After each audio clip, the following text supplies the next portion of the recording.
Okay, question number 34.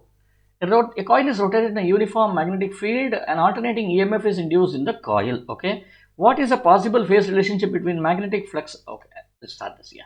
Magnetic flux, where is the magnetic flux? Magnetic flux is shown by the dotted line. Okay, and induced EMF by the solid line. In the coil, when the variations of both the quantities are plotted with time. Okay, so you need a little bit of calculus to solve this. So what we do is, let us say phi is equal to, now see, this is a dotted line here. Let me see what is happening to dotted line here. See, this is your sine curve over here. Second graph also sine curve. Third graph also sine curve. Fourth graph also sine curve. Okay, so which means the flux is constantly given over here. Flux is given by A sine omega t. Now what is EMF? E is equal to minus d phi by dt. Differentiate this, which will be minus A omega cos omega t, which means what?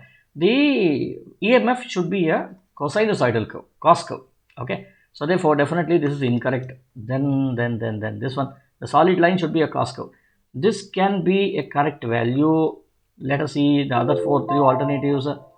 So this is also a cos curve, this is also a cos curve, and this is a sine curve, negative sine curve. So it's not possible. Now amongst B and D we need to choose. Now this is a positively going cos curve. So this could be something like A omega cos omega t.